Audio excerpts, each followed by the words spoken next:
What's up, YouTube? Welcome to the latest episode of The Layup.Line. My name is Dolos, and if you're new to this channel, make sure to subscribe for more NBA videos like this one. Also, in case you missed it, I am doing a new series where I document and track Oklahoma City's rebuild. If that interests you, the link will be in the description along with all the social media and links to my Lakers podcast. Moving on to the subject of today's video, there were two more teams who saw their season end, but this time just a step away from the NBA Finals. As I've made clear many times on this channel, I am a Lakers fan, but I've had nothing but very sincere praise for what the Clippers managed to accomplish this postseason.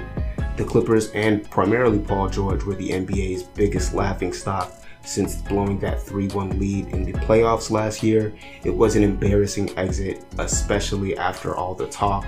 But what I admire is that they took the disappointment and they didn't let it define them. For good or worse, the front office made adjustments to the roster and coaching staff, and then we had all NBA level seasons from Kawhi and Paul George. They had awesome redemption stories like Nicholas Batum and Reggie Jackson, and their chemistry was a lot better over the year. They didn't talk, and we never got the quotes about how the NBA was theirs and this was their season. Instead, they put their heads down, they worked hard, and the Clippers came back from down 0-2 in the first and second round of the playoffs. The second round against Utah, they were also missing Kawhi in the last two games, and Ibaka virtually missed the entire playoffs with injury. Their story does come to an end after a hard-fought 6-game loss to the Phoenix Suns. Injury was one of the larger narratives during this series, as it has been during the playoffs. As you would expect in a series with Chris Paul, Patrick Beverley, and Jay Crowder, some flagrant fouls were committed and some technicals were handed out, but it all made for a very fun, contentious series between two teams that obviously didn't like each other. Most important of all, they got most of, if not all of the stink from their 2020 playoffs off of them. Paul George reminded the world that he is an elite talent and he is the star that Kawhi requested the Clippers trade for. I've made this point with the Lakers and the Nets, but it applies here for the Clippers. During the regular season, all three of these teams were considered contenders. Injury was the significant concern with all three, and we acknowledge that, so the fact that they've all lost, partly due to injury, is not some indictment of the talent of this team. That's not to say the roster was perfect or they had no issues, even at full strength, but you can go into the offseason content that even if you bring this roster back, you can be competitive. That does lead me to transition into the trillion questions that they have in the offseason. The Clippers, Lakers, and Nets' future are all similar in a way because a bulk of their salary is tied to star players, which doesn't leave them flexibility to sign or trade guys on the margins. The elephant in the room is that Kawhi's deal is already up. He's headed into free agency with the Knicks, Heat, and Mavericks poised with max cap space and serious offers. Kawhi is one of the most unpredictable and hard to read stars in NBA history, so I'm not even going to bother speculating on where he lands. I would think someone who put in the effort to make his way to LA would now choose to stay there, but you never know. The Clippers just need him back. That's obvious to say when they mortgaged their future trading all of their picks for Paul George with the idea they were also getting Kawhi. Kawhi came and then he signed for the same number of years Paul George had, but since the Clippers managed to get an extension with Paul George, their future is now in Kawhi's hands. I'm going to operate under the assumption Kawhi's coming back because otherwise I think the Clippers just need to blow it up and trade everything, and that warrants its own video. In a world where Kawhi stays, there is a limited ability for other moves. Even outside of Kawhi, there is Batum, Reggie Jackson, and Serge Ibaka, who are all very important free agents as well. Because they are over the cap, these salary spots are important. They don't get cap space even if all three leave. The most the Clippers can offer Reggie Jackson is around $10 million. And after an emotional playoff exit, Reggie showed some vulnerability and really expressed some love for being a part of this group. I could see him taking a pay cut to remain here, honestly. Batum's season deserved a pay raise from the veterans minimum deal that he's been on, but he still owed money from Charlotte, so there is a world where he chooses to remain here for less. Ibaka's season ended with injury, and in a weak free agent market, it wouldn't be a surprise to me if he picked up his player option, moving his free agency decision to next year. That is the best case scenario for LA.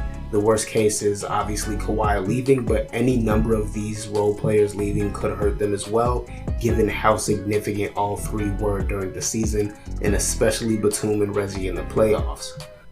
The free agent market isn't great, and it's even worse when the best you can offer is a minimum deal or some kind of exception.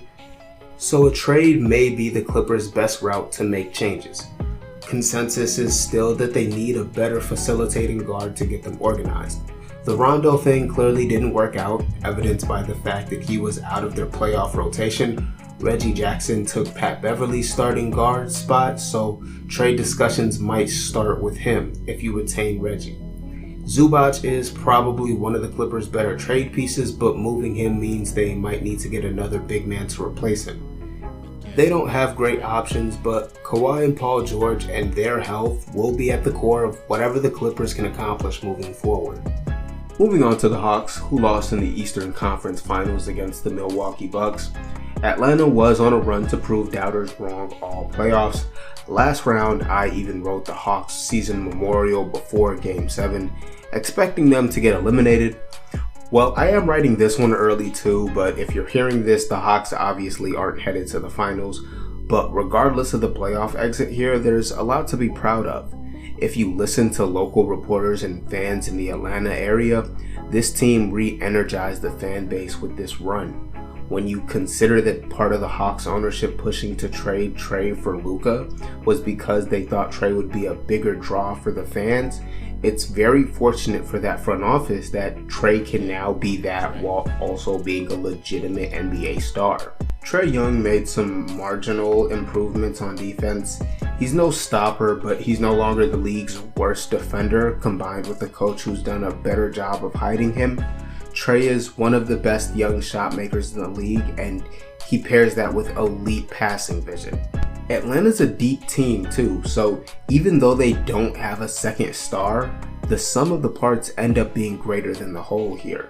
John Collins, Clint Capella, Danilo Gallinari, Bogdan Bogdanovic, Kevin Huerter, and Lou Williams all add scoring balance.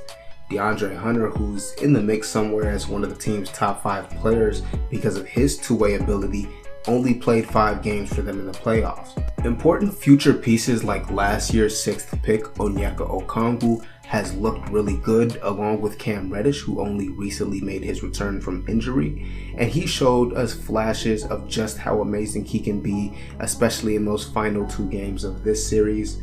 Looking at their upcoming offseason though, and it really centers around 2 obvious figures returning.